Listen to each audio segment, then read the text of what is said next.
मूंगफली की शादी आ रही है ना, अब तो बोलेगा मैं करके आया। अरे हाँ यार, बाल बहुत बढ़ गए।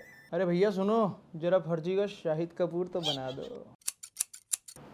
अबे ये तो दर्जी का शक्ति कपूर बना दिए। Hi guys, welcome back to my channel. This is Karen Ashning your own the formal edit. अरे यार भैया इतने छोटे क्यों काट दिए? अरे ये कौन सा कट लगा दिया? कुछ भी कर लो, फेस शेप पता लगा लो, कोई हैक देख लो, कोई वीडियो देख के जाओ, तब भी बाल हमारे खराब ही कटते हैं। वो क्या गलतियां करते हैं हम हेयर कट के दौरान और उसको इम्प्रूव कैसे करें, आइए बात करते हैं। अब नया हेयर कट थोड़ा अजीब क्यों लगता है? सबसे पहला रीजन क्या है? बाल जब बढ़ जाते हैं हम तब कटवाते हैं। एंड आपके फेस को क्या ढकता है? बालों का वॉल्यूम एंड लंबी लेंथ। जब वो एकदम से छट जाती है तो जो हमारी एक हैबिट थी आसपास वॉल्यूम देखने की, वो हट गई और उस हैबिट के कारण फेस थोड़ा बड़ा और फेस शेप डिफरेंट लगने लगता है। जो हमारे टाइम पे स्पाइक्स का जमाना था, बाल कटवाते ही ना नेक्स्ट डे कभी भी सेट नहीं होते थे, आपको याद होगा। चाहे आप जेल लगा लो चाहे फेविकॉल लगा लो, 7 से 10 दिन बाद नोटिस करा होगा बाल धीरे धीरे अच्छी शेप लेनी शुरू करते थे। रीजन क्या है? जो इंडियन हेयर है उसकी अडेप्टेबिलिटी। आप बार बार जब हाथ मारते हैं वो तब जाके 7 से दिन में प्रॉपर शेप लेनी शुरू करता है। तो कोई भी इंपॉर्टेंट ओकेजन से तुरंत पहले, एक दिन पहले कभी हेयर कट ना कराए। सबसे बड़ी गलती है सेलिब्रिटी रेफरेंस, मतलब उसका हेयर टेक्सचर, उसका फेस शेप बिल्कुल अलग है एंड आप उससे कंपेयर कर रहे हैं कि जिसके साथ पूरे टाइम टीम रहती है। ज्यादा इंट्रोवर्ट मत बना करो। जब भी मैं बाल कटवाता हूं तो मैं पूछता हूं, भैया साइड पे 1.5 नंबर लग रहा है, ऊपर से 1-1.5 इंच काट रहे हो, जिससे इमरजेंसी में कभी आप बाहर भी हो तो आपको पता हो कि बालों के साथ कहां खिलवाड़ होता है। एक छोटी सी एडवाइस है लेकिन बालों के लिए बहुत प्रैक्टिकल है। एक एवरेज मीडियम सैलून का इंडिया के अंदर हमने डेटा निकाला, Monday 5, Tuesday 1, 5, 5, 5, Monday to Friday में 21% और बाकी सारी सेल सैटरडे संडे को होती है 4 से 5 गुना ज्यादा। हर बार की एक बेस सैलरी के ऊपर जितने वो कस्टमर लेता है उसका एक कट रहता है। वो तो चाहेंगे ज्यादा से ज्यादा कस्टमर ले, उनकी कोई गलती नहीं है। लेकिन अब याद करो, सबसे ज्यादा हेयर कट कब कराते हो? सैटरडे या संडे। तो उस बंदे की कॉन्सेंट्रेशन, प्रोडक्टिविटी हो जाती है आप पे कम, is equal to higher chances of a bad hair cut. लोगों ने हजारों वीडियोस बना दी कि फेस शेप कैसे पता लगा, लेकिन लड़के अभी भी कमेंट कर रहे हैं भैया मेरा फेस शेप पता नहीं लग रहा। उनकी गलती भी नहीं है, क्योंकि मेथड ऐसे हैं कि यहां से मेजर करो, यहां से मेजर करो, ये बड़ा ये छोटा है, इतनी मेजरमेंट होती नहीं है आम आदमी से। और जो एप्स है, किसी की रेटिंग इतनी गंदी है और कोई कभी स्क्वायर बता रहा है, कभी कोई ऑब्लोंग बता रही है। तो भैया एक्यूरेट और इजी तरीका क्या है? और हाँ, एंड में एक सरप्राइज आने वाला है, सो जुड़े रहना। अब फेस शेप का इजी और एक्यूरेट तरीका क्रैक करने के लिए जाइए, वो कहां आपको हेल्प करता है हेयर स्टाइल बताने में, बियर्ड स्टाइल बताने में और आपका आई वेयर में। आई वेयर पे रुक जाओ। आई वेयर के बहुत बड़े बड़े ब्रांड्स है, रेप्यूटेड साइट्स है, उनको एग्जैक्ट आपके फेस की मेजरमेंट और आपका फेस शेप चाहिए टू सजेस्ट कौन सा आई वेयर आप पे जाएगा। तो बिना रजिस्टर करे, बिना कोई पैसे खर्चे, बिना कोई ऐप डाउनलोड करे, उनकी वेबसाइट पे जाइए और आपको एग्जैक्ट आ जाएगा फेस शेप। अब लोग यूजुअली कंघी पे ध्यान नहीं देते, लड़के कहते हैं कोई लंगड़ी कंघी दे दो, पतली कंघी दे दो, जुएं वाली कंघी दे दो, कंघी होनी चाहिए, वो यूज कर लेंगे। लेकिन आप नोटिस करिए, मैंने बाल सेट करे एक नॉर्मल प्लास्टिक कोम से और एक गोल्ड ग्रिपिंग ब्रश से। अब फर्क क्या आया? राउंड ब्रश से मैंने जब बालों को ड्राई करा अप्रोक्सीमेटली 40 सेकंड में ड्राई हुए, और सेम वोल्टेज के ड्रायर थे जब मैंने नॉर्मल कंघी से करा तो 51 सेकंड्स। पहली बात तो आपका जब ड्राइंग टाइम कम हो जाएगा तो डैमेज कम होगा, लेकिन ये फर्क इसलिए आया क्योंकि परफेक्ट ग्रिप थी। जो चीज को ड्राई करना था वो इजीली ड्राई हुआ। दूसरी नॉर्मल कंघी में कभी बाल फिसल रहा है, कभी वो ग्रिप हो रहा है, that is why it is late. अब राउंड ब्रश में क्योंकि कर्व एंड ग्रिप प्रॉपर थी तो वॉल्यूम अच्छा आया, और यहां पे नहीं। आप अच्छे सैलून में जाओगे तो आपको अलग अलग साइजेस के ब्रश दिखते हैं। ऐसा क्यों होता है? अगर आपके बालों की लेंथ है छोटी तो पतला गोल ब्रश जाएगा, क्योंकि उससे अच्छी ग्रिप आएगी और अच्छी वॉल्यूम आएगी। अगर बाल मीडियम है तो थोड़ा बड़ा, अगर बाल आपके बहुत लंबे हैं तो वो यूज करते हैं मोटा ब्रश। ये गोल वाला ब्रश था, ये सबके लिए कॉमन है जब भी आपको बाल सेट करने हो। बाल सेट डेली तो नहीं करते, और राउंड ब्रश से आप डेली करेंगे तो उसकी ग्रिप होती है टाइट, आपकी ब्रेकेज बढ़ेगी, तो वो आपको डेली नहीं करनी। सेकंड होता है आपका डेली कोम। जब भी आप नहा के आते हैं थोड़ी देर बाद, बालों को मेंटेन करना है, प्रेजेंटेबल दिखना है, ब्लड सर्कुलेशन इंप्रूव करनी है, that has to be as per your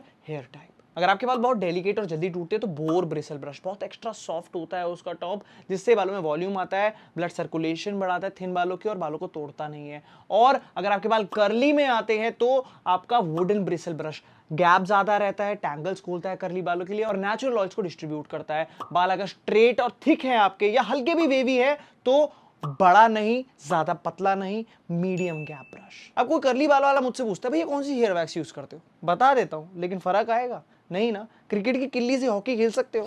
नहीं। फॉर एग्जांपल अगर आप जेल यूज कर रहे हो तो वो वेट और शाइनी लुक देगा, लेकिन जिनको हेयर थिनिंग प्रॉब्लम है, बालों का टेक्सचर पतला है, उनको बिल्कुल नहीं यूज करना। अगर आपके बाल स्ट्रेट या हल्के वेवी है तो वॉल्यूम के लिए पॉमेड जो हल्की सी शाइन में वॉल्यूम देगा, और वैक्स जो हल्की ड्राई में देगा। Trendy messy hair styles try करने हैं, उसके लिए क्ले बहुत अच्छा ऑप्शन है। बालों में हेयर थिनिंग की प्रॉब्लम है तो आप हेयर वॉल्यूमनाइजिंग पाउडर या कोई भी क्ले ले सकते हैं जिसके अंदर काइलिन या बेंटोनाइट हो। ये इंग्रेडिएंट बेसिकली पतले बालों को थोड़ा सा फुला देता है। एंड लास्ट, अगर आपके कर्ली बाल है तो बालों में वॉल्यूम देने के लिए मूव्स, और अगर आपको बालों को हल्का शेप देना है तो हेयर क्रीम्स। अब बालों को मेसी रखना है, वॉल्यूम रखना है बालों में, या पफ रखना है, तो आपको थोड़ी हीट तो चाहिए ही चाहिए। लेकिन अब ड्रायर हमेशा एक मिस्ट्री की तरह है, लड़कों को समझ नहीं आता भैया कौन सा लेते हैं, क्या वोल्टेज है, अरे अच्छा ड्रायर कितने का आता है, कहां से आता है।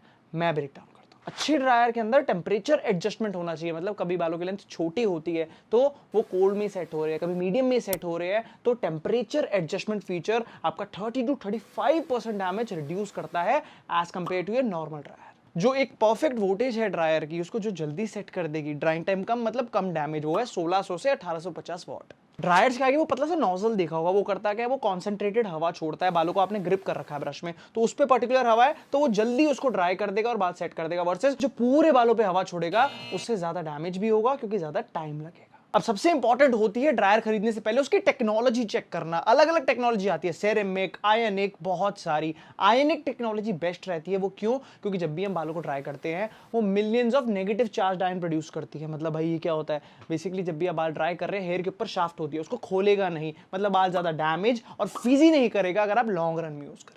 और मैं करंटली यूज कर रहा हूं बीबलन का हेयर ड्रायर, जिसमें सारी चीजें हैं। एक सजेशन दूंगा, जब भी आप हेयर ड्रायर खरीदे उसमें थोड़े पैसे जरूर इन्वेस्ट करें, क्योंकि एक अच्छी क्वालिटी का हेयर ड्रायर के साथ 1 साल की वारंटी आती है। मेरा काम है रिव्यू करना। मैं जब भी यूज करता हूँ कोई अच्छी क्वालिटी का हेयर ड्रायर, वो 3 से 5 साल जरूर चलता है। एंड सोचो वो गंदी क्वालिटी का 400-500 बचा के अपने बालों पे आप जो 4-5 साल मारेंगे और फिर वो हेयर लॉस के ट्रीटमेंट में केराटिन करवाएंगे, खर्चा तो कर ही देंगे ना। अगर आप मान लो मेरी तरह बाल आप सेट करते हो हफ्ते में 2-3 दिन, उसमें आपका प्रोडक्ट लग रहा है, चाहे कितनी अच्छी क्वालिटी का हो, हल्की हीट आ रही है, लेकिन कहीं ना कहीं वो थोड़ा हार्म तो करेगी ही। उसके लिए बेस्ट तरीका क्या है बालों को हेल्दी रखना और उसको प्रोटेक्ट करना, वो होता है हीट प्रोटेक्शन मिस्ट। जब भी आप नहा के आते हैं 2 से 3 आपने स्प्रे मारे, उसको अच्छा सा मसाज करा, वो बालों में एब्जॉर्ब हो गया, वो 230 डिग्री सेल्सियस तक आपके बालों को हीट से प्रोटेक्ट करता है और एक प्रोटेक्शन लेयर बनाता है। लेकिन जो हम जुगाड़ करते हैं ना कि हल्का सा बीच में तेल की प्रोटेक्शन लेयर लगा ली या कोई और हैक यूज कर ली, उसमें सिर्फ एक दिक्कत आती है, वो आपका कभी कभी होल्ड खराब कर देता है बालों का, जो आपका बीबलैंड की हीट प्रोटेक्शन मिस्ट में नहीं होता। अब मान लो बाल गलत कट गए। अब गलत का मतलब क्या होता है, यूजुअली छोटे कट जाते हैं। ये ज्ञान काम नहीं आएगा तो क्या काम आएगा? ऑप्शन 1 क्या है आपके पास